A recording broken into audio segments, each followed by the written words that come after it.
عبد الرحمن ابن عوف رضی اللہ عنہ فرماتے ہیں سجدہ سہو کے تعلق سے جو بات آتی ہے، اور یہ صحیح مسلم کی روایت ہے، آپ نے فرمایا اور کہا کہ اللہ کے رسول صلی اللہ علیہ وسلم نے عصر کی نماز پڑھائی اور 3 رکعت پڑھائی. آپ صلی اللہ علیہ وسلم نماز کے لیے کھڑے 3 رکعت پڑھائی اور اس کے بعد سلام پھیر دیا، پھر اپنے گھر میں داخل ہو گئے. آپ صلی اللہ علیہ وسلم 3 رکعت نماز پڑھائی، سلام پھیرا اور گھر میں داخل ہو گئے. ٹھیک، اس کے بعد صحابہ پہنچے اور کہا اللہ کے رسول کیا نماز میں کچھ کمی ہو گئی ہے؟ کیا بات ہے؟ تو کہا آپ نے آج جو ہے 3 رکعت ہی نماز پڑھائی ہے. تو کہا میں نے 3 پڑھائی. آپ نے کہا کوئی اور ہے جو بولیں گا؟ تو ایک اور صحابی نے کہا اللہ کے رسول ہاں آپ نے 3 رکعت نماز پڑھائی. تو آپ صلی اللہ علیہ وسلم نے جب یہ سنا تو آپ نے جو آپ صلی اللہ علیہ وسلم نے 1 رکعت پڑھی، 1 رکعت پڑھنے کے بعد آپ نے سلام پھیر دیا، پھر 2 سجدے کیے اور پھر سلام پھیر دیا. ٹھیک، اب یہ دوسرا طریقہ آ رہا ہے. وہ پہلی روایت جو میں نے جمع کی تھی وہ پہلے طریقے کے بارے میں تھی، وہ نماز کے اندر کا ہے، یہ نماز کے باہر کا ہے.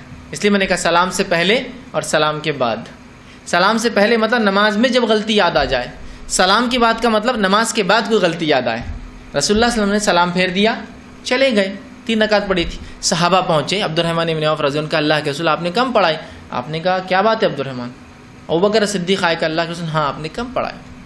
تو اللہ کے رسول آئے، 1 رکعت پڑھائی، چونکہ آپ نے 3 ہی پڑھائی تھی نا، 1 رکعت پڑھائی. 1 رکعت پڑھانے کے بعد آپ نے کیا کیا؟ سلام پھیرے. سلام پھیرنے کے بعد 2 سجدے کیے اور پھر سلام پھیرا. یہ ہوا سلام کے بعد کے سجدے سہو کا طریقہ.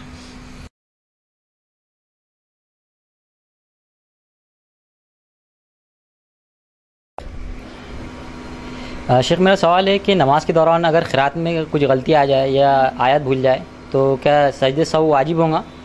اور سجدے جو اپنے شکر ہے تو اس کے اندر سلام پھیرنا ضروری ہے؟ جی، بھائی نے جو 2 سوال کی، پہلا یہ تھا کہ اگر کوئی شخص جو ہے نماز میں تلاوت میں کوئی غلطی کر لیتا ہے تو کیا وہ سجدے سہو کریں گا؟ تو دیکھیے، نماز میں تلاوت پر غلطی پر سجدے سہو ضروری نہیں ہے. نماز میں تلاوت میں کوئی غلطی ہو جائے قرآن کے پڑھنے میں تو انشاءاللہ اس میں سجدے سہو نہیں ہے. ہاں اگر سورہ فاتحہ میں غلطی کرتا ہے، چونکہ وہ واجب ہے پڑھنا، تو اس پر لقمہ دیا جائے گا. سورہ فاتحہ میں کوئی غلطی کرتا ہے جو کہ واجب ہے تو اس میں لقمہ دیا جائے گا تاکہ وہ اصلاح کر لے. لیکن اس کے بعد سمجھو 2 آیتیں بھول کر آگے کا پڑھ لیا حافظ نے، 1 آیت بھول گیا، 1 آیت میں کنفیوز ہو گیا، تو انشاءاللہ اس کے لیے سجدے سہو نہیں ہے.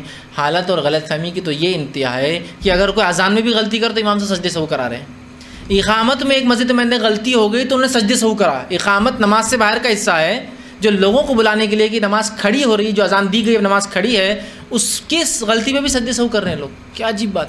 تو اگر تلاوت میں کوئی غلطی ہو جائے حافظ سجدے سہو کی ضرورت نہیں ہے. ٹھیک.